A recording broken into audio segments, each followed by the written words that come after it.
Chapter 13 probability exercise 13.4 का question number 10 है।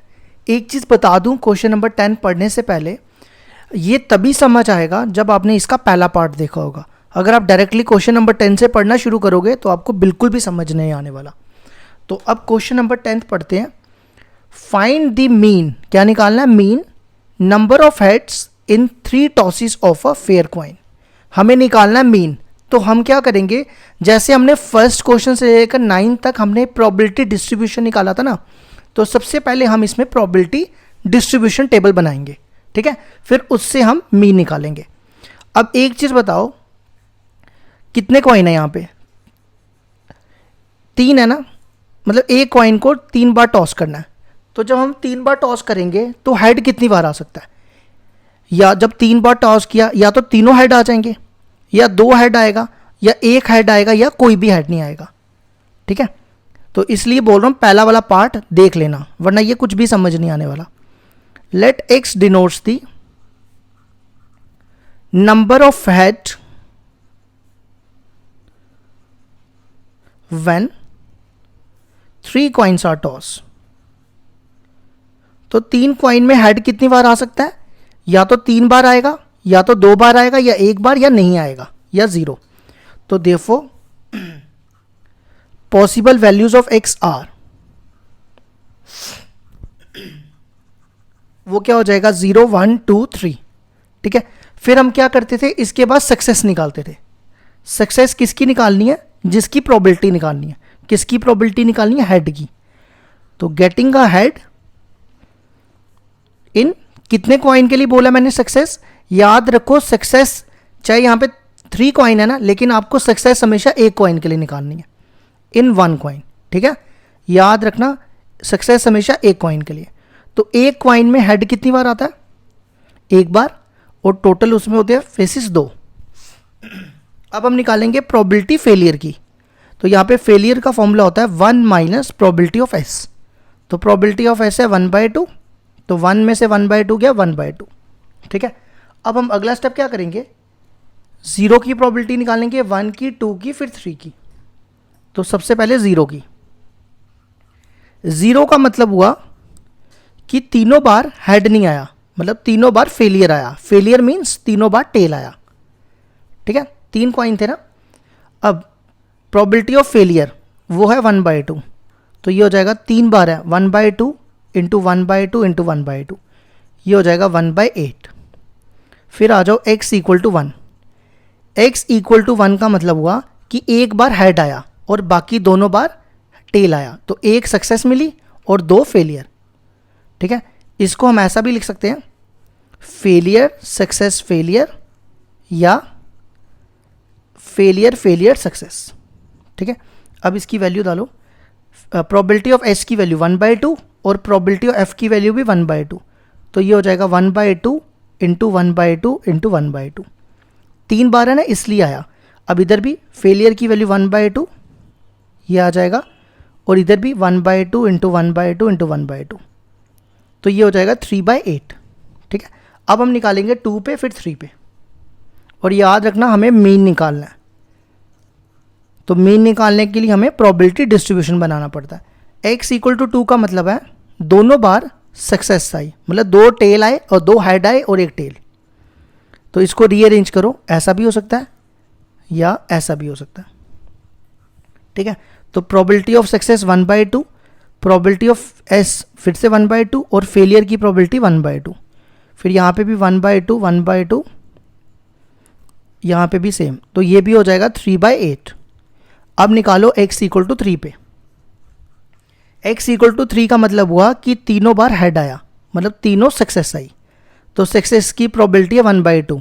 तो यहाँ पे 3 टाइम्स है, तो 3 बार 1/2 आ जाएगा, ठीक है। अब हम बनाएंगे probability distribution table. Probability distribution table बनाने जा रहे हैं।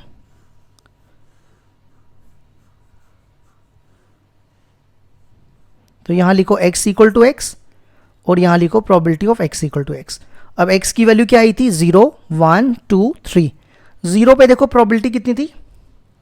1/8, फिर 1 पे थी 3/8, 2 पे भी 3/8 और 3 पे 1/8। अब हमें निकालना है मीन। तो देखो मीन कैसे निकालते हैं, आपने क्या करना है, इसको इससे मल्टीप्लाई 0 इंटू 1/8 प्लस इसको इससे मल्टीप्लाई 1 इंटू 3/8 प्लस इसको इससे 2 into 3/8 plus 3 into 1/8।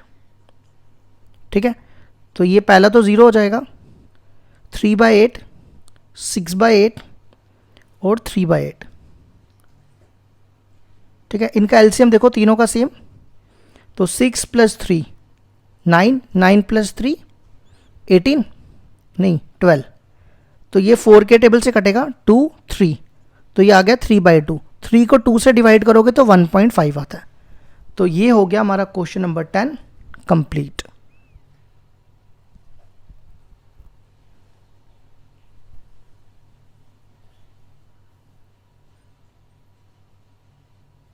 Question number 11 है हमारे पास, 2 dice are thrown simultaneously if x denotes the number of sixes, find the expectation of x। expectation का मतलब मीन निकालना है। ठीक है, देखो कह रहा है 2 डाइज हैं, 2 डाइज में x डिनोट कर रहा है नंबर ऑफ सिक्सेस। अब 2 डाइज में 6 कितनी बार आ सकता है, ये एक डाइज है और एक ये डाइज है। अगर आपने इन दोनों को टॉस किया, ठीक है, तो या तो इन दोनों में 6 आएगा, है ना, दोनों में आएगा, या इसमें नहीं आएगा इसमें आएगा। ठीक है, या दोनों में नहीं आएगा, ऐसा ही हो सकता है ना। तो जब इन दोनों में आया तो ये हो गया 2, जब सिर्फ एक में आया तो ये हो गया 1, और जब दोनों में नहीं आया तो 0। तो हमारी x की वैल्यू आ गई 0 1 2। तो देखो क्या करेंगे, let x denotes the number of sixes when 2 dice are toss.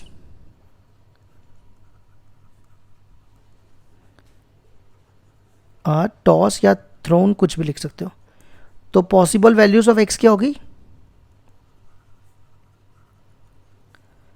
ये लैंग्वेज लिखना ज़रूरी है, लैंग्वेज लिखनी है। ठीक है, पेपर में मार्क्स नहीं मिलेंगे नहीं तो। x की वैल्यू आ गई 0 1 2। अब हम निकालेंगे सक्सेस। सक्सेस हमेशा कितने डाइस के लिए निकालनी है, सिर्फ एक डाइस के लिए।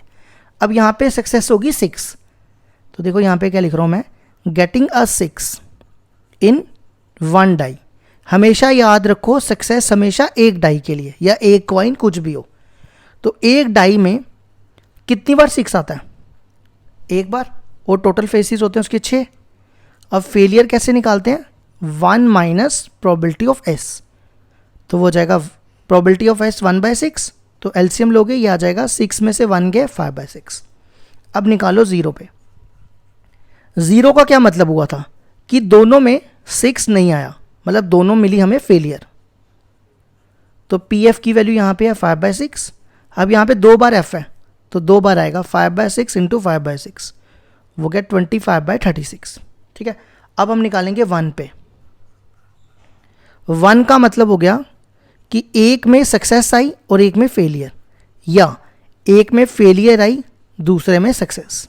ठीक है, तो सक्सेस की वैल्यू 1/6 इंटू फेलियर की वैल्यू 5/6, फिर फेलियर की वैल्यू 5/6 और सक्सेस की वैल्यू 1/6। तो ये हो गया 5/36 प्लस 5/36, वो हो जाएगा 10/36। ठीक है, अब आ जाओ 2 पे। 2 का क्या मतलब हुआ कि दोनों टाइम 6 आया, मतलब दोनों सक्सेस। तो 2 बार सक्सेस की वैल्यू डाल दो, 1/6 इंटू 1/6। अब हमें निकालना है मीन, एक्सपेक्टेशन। क्या निकालनी है, एक्सपेक्टेशन। एक्सपेक्टेशन होती है मीन। तो हम बनाएंगे probability distribution table. Probability distribution table बनाने जा रहे हैं।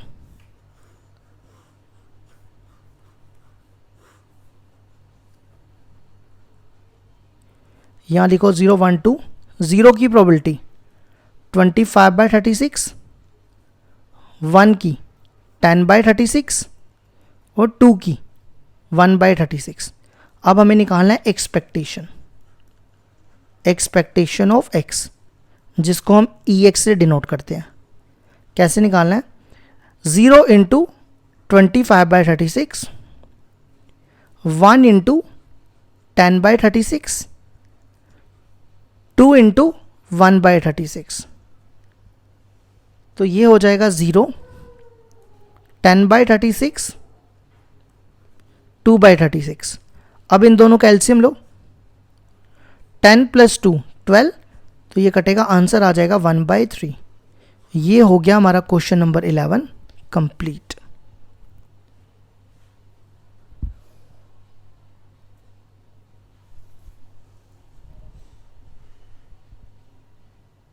क्वेश्चन नंबर 12 है हमारे पास। 2 numbers are selected at random without replacement. From these first 6 positive integer, let x denotes the larger of the numbers obtained. Find ex. Larger of the 2 numbers है, यहाँ लिख लेना larger of the 2 numbers। ठीक है, देखो question क्या कह रहा है, हमें कोई 2 नंबर लेने हैं from the first 6 positive integer. ठीक है, अब फर्स्ट 6 पॉजिटिव इंटीजर होते हैं 1 2 3 4 5 6, इसमें से कोई 2 नंबर सेलेक्ट करने हैं। लेकिन कंडीशन क्या है कि जो x है वो क्या होना चाहिए, लार्जर होना चाहिए 2 नंबर से। मतलब अगर मान लो मैंने 1 और 2 लिया तो उन दोनों में से सबसे बड़ा कौन होगा, 2। अगर मैंने 2 और 3 लिया, उन दोनों में बड़ा कौन होगा, 3। अगर मैंने 3 4 लिया तो उनमें बड़ा होगा 4। ऐसे ही 4 5 लिया, उनमें बड़ा 5, और 5 6 लिया और उसमें 6। अगर मैं 1 और 3 लेता हूँ, 1 और 3 में भी बड़ा 3 आएगा। अगर मैं 2 और 6 लेता हूँ तो बड़ा 6 ही आएगा। तो इसका मतलब है कि 1 तो कभी नहीं आएगा, है ना।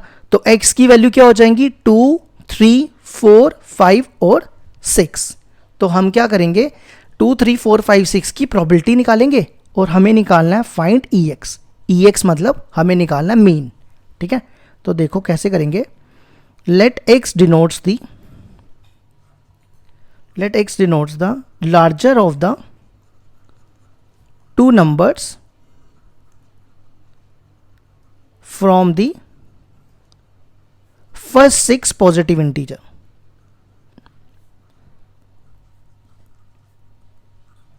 ठीक है, तो ये तो मैंने आपको बता दिया। अगर आप कोई 2 नंबर लेते हो, जैसे 1 और 2 लेते हो, उसमें बड़ा 2 ही होगा।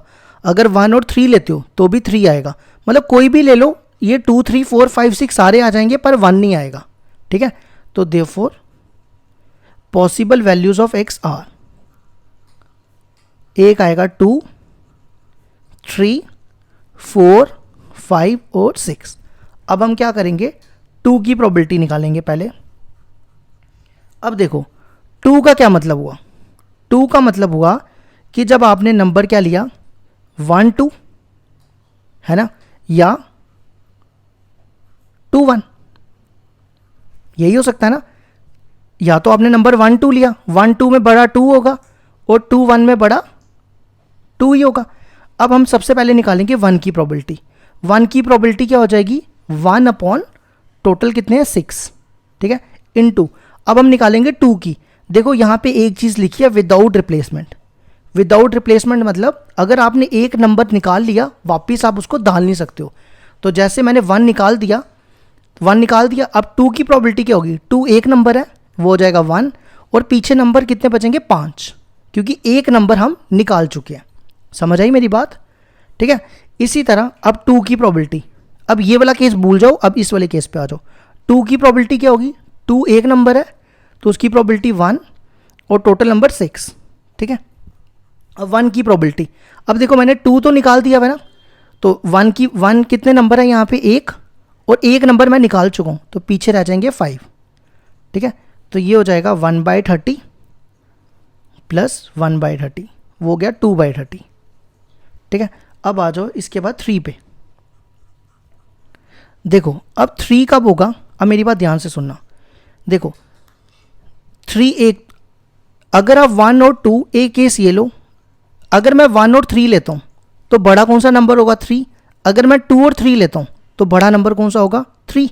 तो इसका मतलब है कि एक केस बनेगा जिसमें एक नंबर होगा 1 2 और एक नंबर होगा 3, या ऐसा भी हो सकता है कि 3 पहले आ जाए और 1 2 बाद में आ जाए।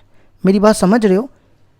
इसका मतलब है 1 2 का मतलब है, ये नहीं सोचो कि यहाँ पे मैं इकट्ठे 2 नंबर ले रहा हूँ, नहीं, मैं ऐसा बना रहा हूँ कि 1 3 एक नंबर है और एक नंबर बना रहा हूँ 2 3, ठीक है। तो जब मैंने 1 3 लिया तो बड़ा 3 आएगा, 2 3 लिया तो बड़ा 3 आएगा, ठीक है। कहने का मतलब है कि नंबर एक तो 3 होगा या 3 से छोटा होगा, ठीक है। तो जब 1 2 होगा, ये कितने नंबर है 2, और टोटल नंबर कितने हैं 6, तो वो हो गया 2/6, ठीक है। अब हमने इनमें से एक ही नंबर निकालना है, देखो मैंने एक ही नंबर निकाला, तो पीछे ये कितना नंबर है 1, अब एक नंबर निकाल दिया तो पीछे रह गए 5। समझ आई मेरी बात? ये नहीं सोचना कि 2 नंबर निकाले हैं, नंबर एक ही निकाला है, ठीक है। फिर आ जाओ 3 3 की प्रोबेबिलिटी क्या होगी, 3 एक नंबर है और टोटल है 6, ठीक है। फिर 1 2 की प्रोबेबिलिटी, ये कितने नंबर है 2 और एक नंबर हमने निकाल दिया हुआ है, अब वापिस उसको डाल नहीं सकते, तो पीछे रह जाएंगे 5। तो इसको सॉल्व करो तो ये हो जाएगा 4/30। अब हम निकालेंगे 3 की, अब आ जाओ 3 की, और 3 की नहीं 4 की। 4 का मतलब है या तो नंबर 1 2 3 में से एक लोगे, है ना, और 4 के साथ लोगे, मतलब या तो नंबर 1 4 लेंगे, 1 4 में बड़ा 4, या 2 4 लेंगे, 2 4 में बड़ा 4, या 3 4 लेंगे। यही केसेस बन सकते हैं ना, ठीक है। या ऐसा भी हो सकता है कि 4 पहले ले लो और 1 2 3 बाद में लो, ठीक है। ये मान के चलना कि हम इनमें से एक ही नंबर ले रहे हैं। अब ये कितने नंबर है 3, तो इसकी प्रोबेबिलिटी क्या होगी 3/6। अब इनमें से एक नंबर ले लिया, मान लो हमने 1 ले लिया, ठीक है, तो पीछे नंबर कितने बचेंगे 5, और यहाँ पे कितना नंबर है 1, तो ये 1/5। अब 4 एक नंबर है तो इसकी प्रोबेबिलिटी हो जाएगी 1/6। अब 4 हमने निकाल दिया है, ठीक है, तो नीचे बचेंगे 5, और ये कितने नंबर है 1 2 3, 3/5, तो ये हो जाएगा 6/30, ठीक है। अब ऐसी 5 पे और 6 पे निकालो। अब आ जाओ 5 पे। 5 पे क्या होगा, या तो नंबर एक नंबर लोगे 1 2 3 4 में से एक नंबर लोगे, और एक नंबर 5 लोगे, है ना। या तो आप लोगे 1 5, या लोगे 2 5, या लोगे 3 5, या 4 5, इनमें से एक ही ले सकते हो ना। तो इन सब में देखो 1 5 में बड़ा 5, 2 5 में बड़ा 5, 3 5 में बड़ा 5, 4 5 में 5। या ऐसा केस भी हो सकता है कि पहले 5 ले लो, बाद में आप 1 2 3 4 लो, ठीक है। अब ये कितने नंबर है 4 4, और टोटल नंबर है 6, 4/6। अब 5 एक नंबर आपने इसमें से ले लिया हुआ है, ठीक है, जैसे मान लो 1 ले लिया, तो पीछे बचेंगे 5, और ये कितने नंबर है, ये 1, तो ये हो गया 1/5, ठीक है। अब आ जाओ 5, ये एक नंबर है और टोटल नंबर कितने हैं 6, 1/6। अब ये 4 नंबर और एक नंबर निकाल दिया हुआ है 5, तो पीछे बचे 5, तो ये हो गया 8/30। अब 6 पे, 6 पे क्या होगा, या तो नंबर लोगे 1 2 3 4 5 में से एक नंबर कोई लोगे, और उसको किसके साथ क्लब करोगे 6 के साथ, या तो आप 6 लोगे या उसको किसके साथ रखोगे 1 2 3 4 5 के साथ, ठीक है। इसकी प्रोबेबिलिटी, ये 5 नंबर है और टोटल हो गए 6, इनमें से एक नंबर निकाल दिया तो पीछे बचे 5, और ये एक नंबर है तो ये हो गया 1। अब ये एक नंबर है 1 और टोटल नंबर 6, ये 5 नंबर और एक निकाल दिया हुआ है तो पीछे बचे 5, तो ये हो जाएगा 10/30, ठीक है। अब हमें निकालना है मीन, तो पहले प्रोबेबिलिटी डिस्ट्रीब्यूशन बनाते हैं।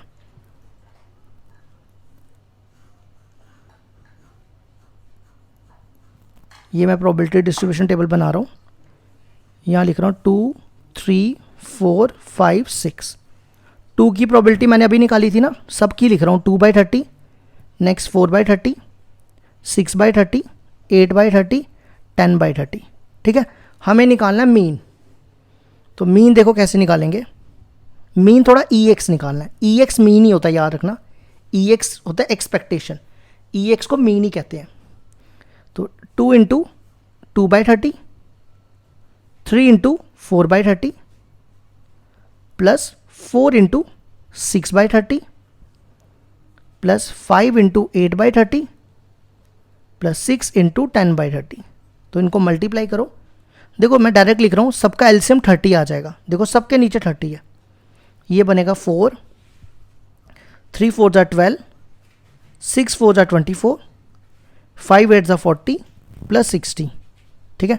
ये कितना हो गया 36, 40, 80, 140, एक सेकेंड दोबारा, 40 नहीं 36, 40, 80, 140, तो आंसर आ जाएगा 14/3।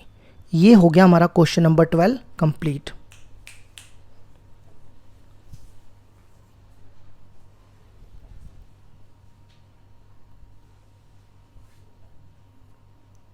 क्वेश्चन नंबर 13 है हमारे पास। Let x denotes the sum of the numbers obtained when two fair dice are rolled.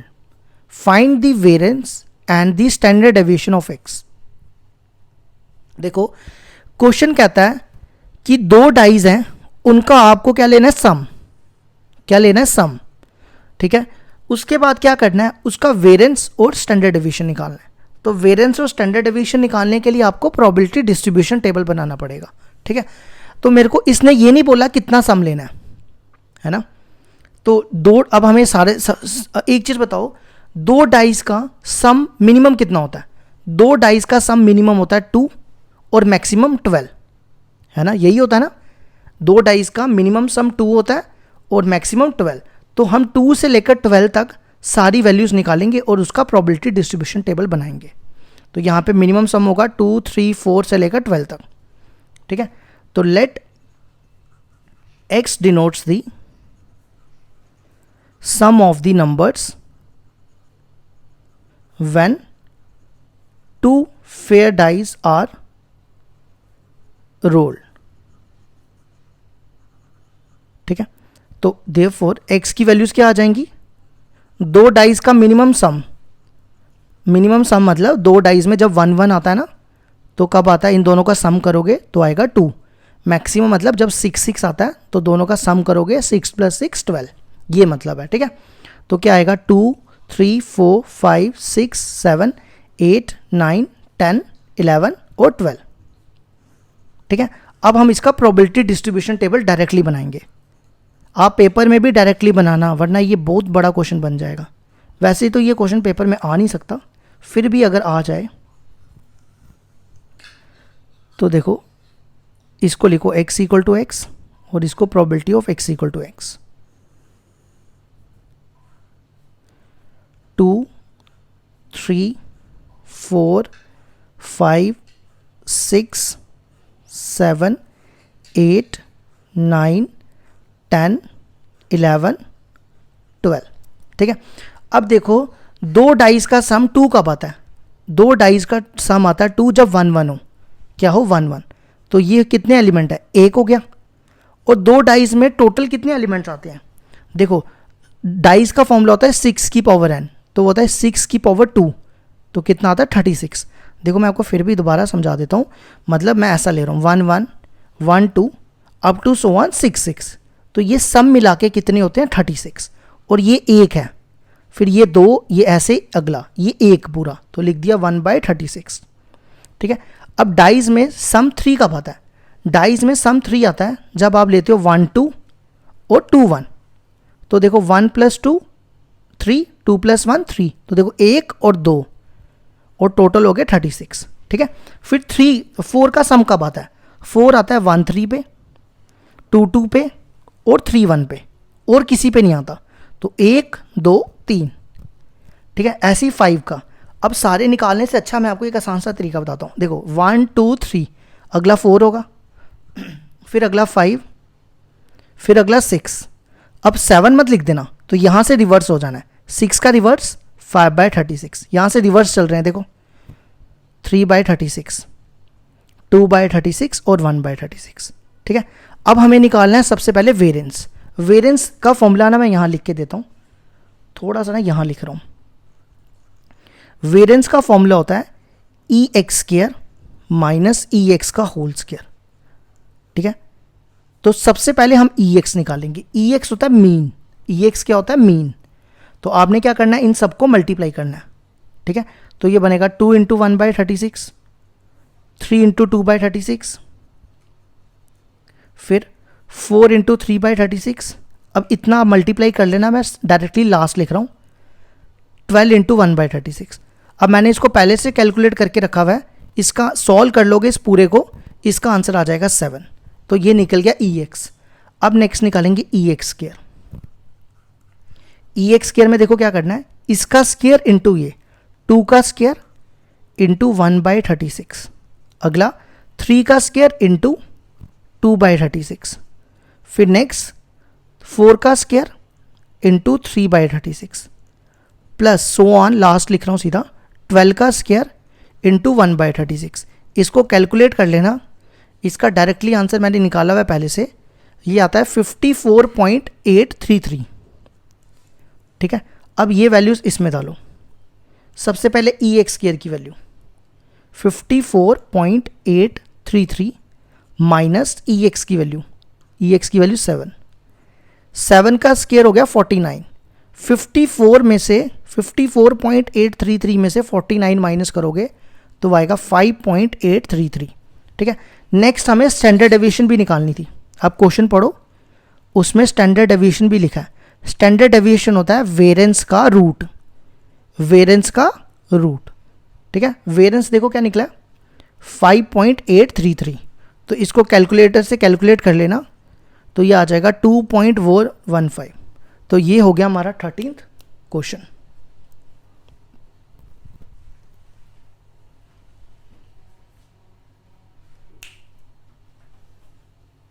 Question number 14 है हमारे पास। A class has 15 students whose ages are this and this. One student is selected in such a manner that each has the same chance of being chosen and the age x of the selected student is recorded. What is the probability distribution of the random variable? Find mean, variance and standard deviation. देखो क्वेश्चन कह रहा है 15 student है, 15 student की as the हुई है, कोई 14 साल का है, कोई 17 साल का है, ऐसे ही कोई 18 का, कोई 20 का, कोई 19 का। ठीक है, तो हमें क्या करना है, x यहां पे देखो x क्या डिनोट किया हुआ है, x डिनोट किया हुआ है एज, x किसको डिनोट किया हुआ है, एज ऑफ द स्टूडेंट। ठीक है, तो हमें निकालना है प्रोबेबिलिटी डिस्ट्रीब्यूशन, मीन, वेरिएंस और स्टैंडर्ड डेविएशन। तो देखो कैसे करेंगे, let x denotes the age of the student. ठीक है, मैंने x को एज ले लिया, तो therefore possible values of x are, देखो सबसे कम एज किसकी है, सबसे पहले सबसे कम वाला है 14 साल का, फिर उसके बाद 15 वाला, फिर 16 वाला, फिर 17 साल का, फिर 18 का, फिर 19 का, फिर 20 का, फिर 21 का। ये जितनी एजेस थी ना मैंने सबकी लिख दी है यहाँ पे। अब हम बनाएंगे प्रोबेबिलिटी डिस्ट्रीब्यूशन। आप पेपर में भी डायरेक्टली बना सकते हो, नहीं बनाओगे तो क्वेश्चन खत्म ही नहीं होगा, पेपर में लगे रहोगे अगर अलग अलग स्टेप में करोगे। ठीक है,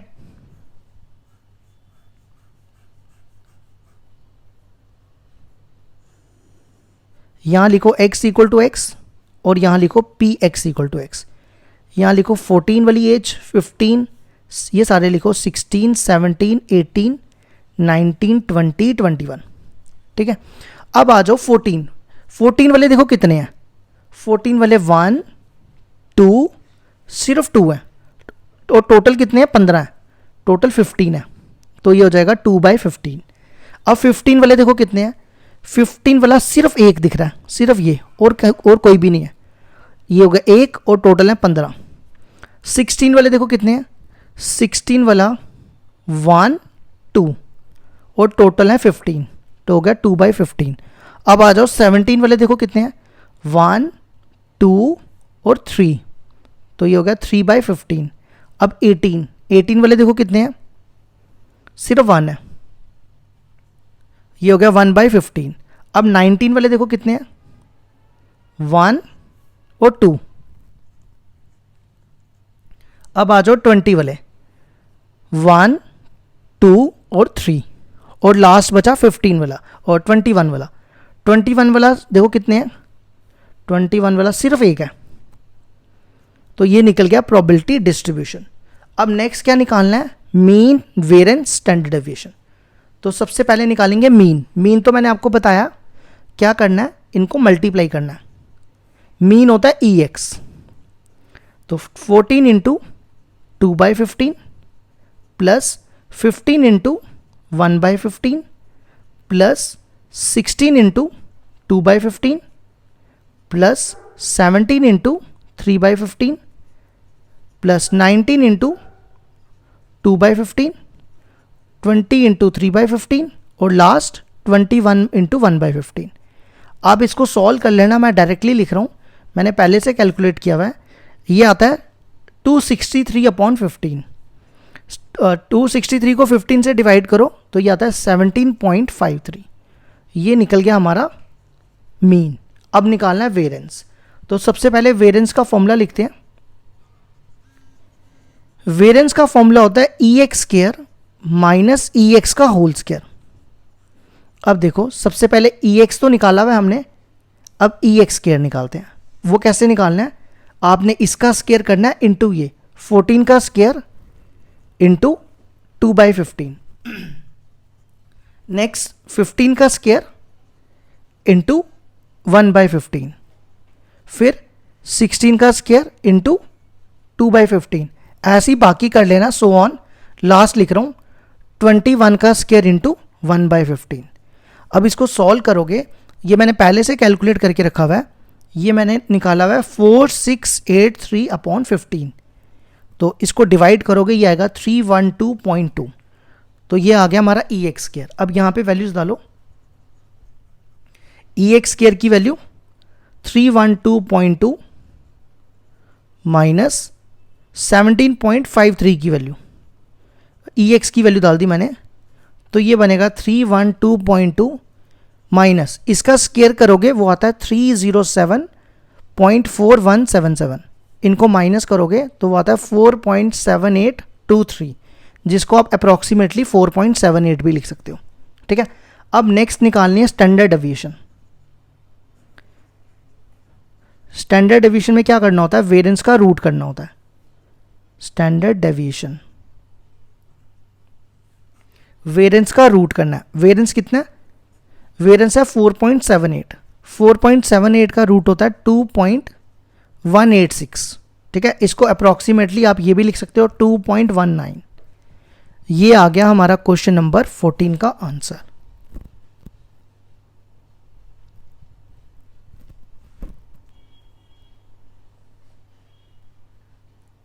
क्वेश्चन नंबर 15 है हमारे पास।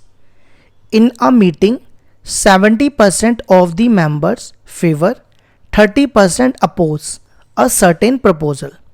A member is selected at random if and we take x equal to 0 if we oppose, x equal to 1 if he is in favor.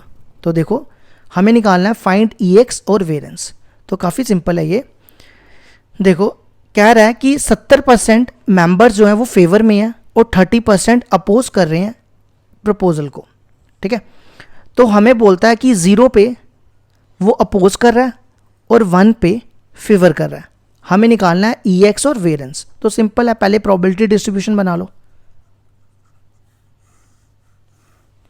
हमारे पास पहले की दो वैल्यूज दी हुई हैं 0 और 1, वो आप यहां पे लिखो। सबसे पहले 0 और 1। अब देखो, 0 पे अपोज कर रहे हैं तो अपोज वाले की प्रोबेबिलिटी देखो कितनी है, 30%, वो हो गया 30/100। ठीक है, और 1 पे फेवर कर रहे हैं, फेवर वाले की 1 पे फेवर कर रहे हैं, फेवर वाले की प्रोबेबिलिटी 70/100। अब हमें निकालना है EX। EX होता है मीन, तो वो हो जाएगा 0 इंटू 30/100 प्लस 1 इंटू 70/100। तो ये हो जाएगा, ये तो 0 हो गया, तो ये आएगा 70/100। तो ये हो गया 7/10, इसको लिख दो 0.7। ठीक है, अब वेरिएंस, वेरिएंस निकालने का फॉर्मूला सबसे पहले क्या करना होता है, EX स्क्वायर निकालना होता है। उसमें क्या करना है, इसका स्क्वायर इंटू 30/100। ठीक है, प्लस फिर 1 का स्क्वायर इंटू 70/100। तो ये भी यही आ जाएगा 7/10। तो ये हो गया 0.7। अब निकालो variance, EX square minus EX का होल स्क्वायर। EX स्क्वायर की वैल्यू 0.7, EX के होल स्क्वायर की वैल्यू 0.7 का होल स्क्वायर। तो ये हो जाएगा 0.7 माइनस 0.7 का स्क्वायर 0.49, तो ये बचेगा 0.21। ये ऐसा होगा ना 0.70 0.49, तो आएगा 0.21। तो ये हो गया हमारा क्वेश्चन नंबर 15 कंप्लीट।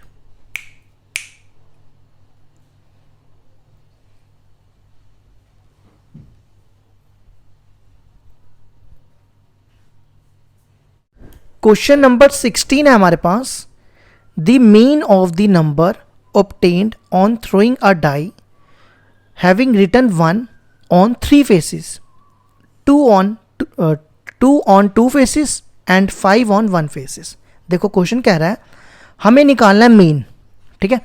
एक डाइज है, ठीक है, डाई के कितने फेस होते हैं, 6 फेसेस होते हैं, उसमें से 3 फेसेस में ना 3 फेसेस में 1 लिखा हुआ है, ठीक है, और 2 फेसेस में 2 फेसेस में 2 लिखा हुआ है, और एक फेस में 1 फेस में 5 लिखा हुआ है, ठीक है। तो 1 वाले कितने फेस हैं, 3, 2 वाले कितने फेस हैं, 2, और 5 वाले 1 फेस। हमें निकालना है मीन। तो सिंपल है, सबसे पहले x की वैल्यू क्या हो जाएगी, 1 2 5। अब हम इनकी प्रोबेबिलिटी निकाल लेते हैं।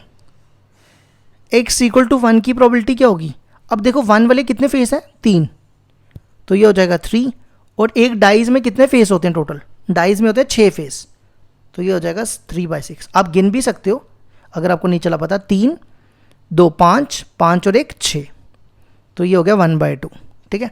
अब हम नेक्स्ट निकालेंगे 2 की। 2 वाले देखो कितने फेस हैं, 2 वाले 2 फेस है, और टोटल होते हैं 6 फेस, तो ये हो गया 1/3। अब नेक्स्ट निकालेंगे 5 की। 5 वाले कितने फेस हैं, एक ही फेस है, तो 1 और टोटल 6, ठीक है। अब हमें निकालना है मीन। तो सबसे पहले प्रोबेबिलिटी डिस्ट्रीब्यूशन टेबल बना लो।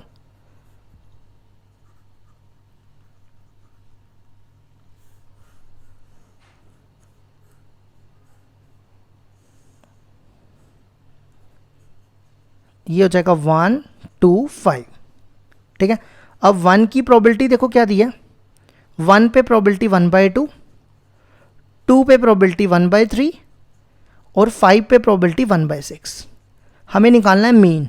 मीन तो आपको पता ही है कैसे निकालते हैं, इनको मल्टीप्लाई करके और प्लस करके, 1 इंटू 1/2, 2 इंटू 1/3, 5 इंटू 1/6। अब आप इन सबका एलसीएम ले लो। पहले तो इनको मल्टीप्लाई कर लो, 1/2 2/3 5/6। अब लो एलसीएम, 6 एलसीएम, यहाँ 3, यहाँ 2 और यहाँ 1, तो ये कितना हो गया, 3, यहाँ तो 5 है ना, 3 2 5 5, एक सेकेंड रुकना, मैंने एलसीएम तो ठीक लिया, लिखा गलत है। यहाँ पे 3 आया, यहाँ पे 2 आएगा, तो 2 2 ज़ा 4। अब ठीक है, 4 + 3 7, 7 + 5 12, तो आ गया 12/6 2। तो 2 ऑप्शन देख लो, बी वाला ऑप्शन है, बी को टिक कर लेना। तो ये हो गया हमारा 16 complete.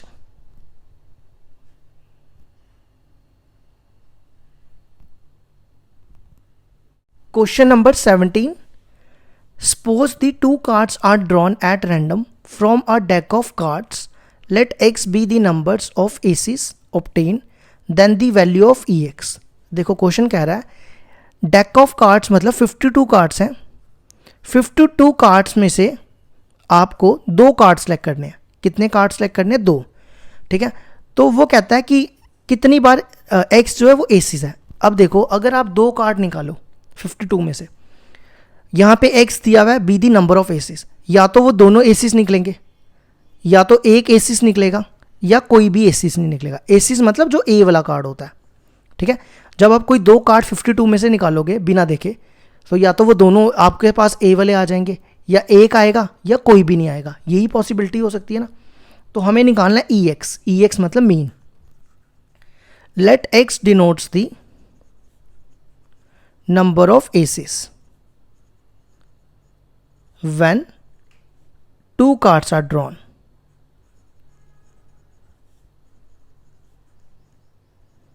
Two cards are drawn from a deck of 52 card, या ऐसे लिखो आउट ऑफ 52 कार्ड्स। ठीक है, अब x की वैल्यूज़ क्या हो जाएंगी, 0 1 2। अब हम इनकी प्रोबेबिलिटी निकालेंगे। ठीक है, इसमें ना कॉम्बिनेशन यूज़ होने वाली है, अब ध्यान से समझना। देखो probability of x equal to 0। अब देखो 0 का मतलब हुआ, देखो 52 कार्ड्स होते हैं ना, 52 कार्ड्स में टोटल होते हैं 4 एस। ठीक है, और 48 हो गए रिमेनिंग कार्ड्स। रिमेनिंग कार्ड्स, ये मैंने रिमेनिंग कार्ड लिखा। ठीक है, अब जब आपने x इक्वल टू 0 लिया तो उसमें से एक भी एस नहीं आया, मतलब 4 में से एक भी एस नहीं आया, मतलब 4C0। इसका मतलब हो गया 4 में से एक भी एस नहीं लिया, तो वो दोनों कार्ड किस में से आएंगे, फिर 48 में से। तो उसको लिखते हैं 48C2, मतलब 48 में से 2 कार्ड लिए, तो इसको कहते हैं कॉम्बिनेशन। ये आपने 11th में पढ़ी है, 48 में से 2 कार्ड लिए। ठीक है, अब टोटल थे 52 कार्ड्स, 52 में से भी 2 लेने हैं ना, तो 52C2। अब इसको सॉल्व करो, पहले हमने इसको सॉल्व बाद में करते हैं, लिख लेते हैं पहले यहाँ पे। अब 1 पे देखो क्या होगा, 1 पे देखो क्या होगा, 4 में से सिर्फ एक केस आया, तो देखो 4C1 इंटू, और 48 में से हमें 2 कार्ड लेने हैं, अगर 4 में से एक आया तो दूसरा 48 में से आएगा, है ना, और नीचे वही 52C2। ठीक है, इसको भी अभी ऐसे ही रखो। अब आ जाओ x इक्वल टू 2 पे। 2 का मतलब हुआ कि दोनों कार्ड किस में से आए, एस में से, तो 4 में से दोनों एस हो गए, तो 48 में से कितने आएंगे। अब हमें 2 ही कार्ड सेलेक्ट करने थे, तो 48 में से कोई भी नहीं आएगा, अपॉन 52C2।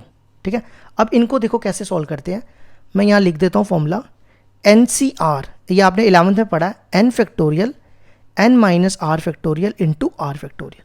देखो सबसे पहले चाहिए 4C0, वो क्या होगा 4 factorial 4 minus 0 factorial into 0 factorial. ये हो गया 4 फैक्टोरियल, 0 फैक्टोरियल 1 होता है, तो बचेगा 1/1, तो 4C0 हो गया 1। ठीक है, अब आ जाओ 48C2, ये फॉर्मूला लगाओ, मैं यहाँ लिख रहा हूँ 48 फैक्टोरियल, 48 क्या होता है NCR, n factorial upon n minus r into r factorial, तो 40n माइनस आर, 48 में से 2 गए 46, और साथ में आर फैक्टोरियल, आर है 2। ठीक है, अब 48 को खोलो, 48 इंटू 47 इंटू 46 अपॉन 46 फैक्टोरियल, और 2 फैक्टोरियल को खोलोगे 2 इंटू 1, तो ये और ये गया। इसको ना ऐसे ही रखो अभी, 48 इंटू 47 अपॉन 2, अभी काटो मत, यहाँ लिख रहा हूँ मैं। ठीक है, अब नेक्स्ट 52C2, 52C2 का फॉर्मूला खोलो, 52 फैक्टोरियल, 52 में से 2 गए 50, और 2 फैक्टोरियल। अब 52 को खोलोगे 52 51, और 50 50 कट जाएगा, और नीचे बचेगा 2 फैक्टोरियल 2 होता है, यहाँ लिख रहा हूँ मैं।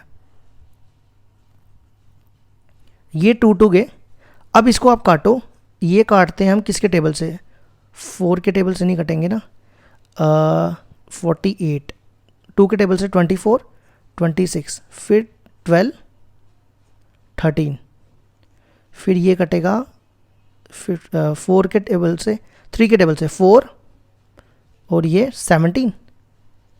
ठीक है, अब आप इनको मल्टीप्लाई करो, 4 इंटू 47, 4 इंटू 47 कितना होता है, 4 इंटू 47 188, और 13 इंटू 17, 13 इंटू 17 होता है 221, तो ये हमें 0 की वैल्यू मिल गई।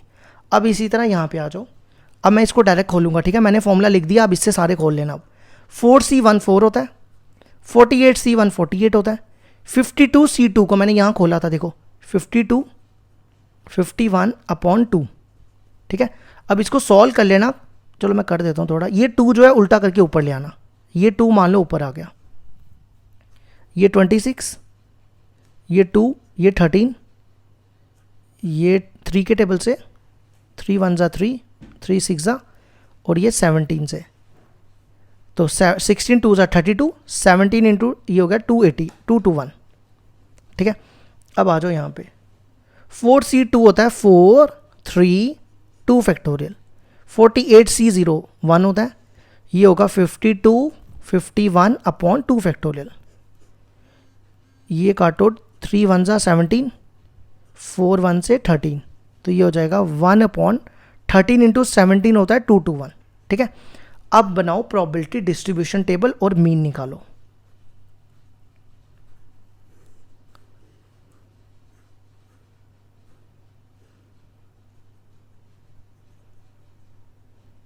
यहां पे 0 1 2, 0 की वैल्यू देखो क्या आई थी, 0 पे वैल्यू आई थी 188 अपॉन 221,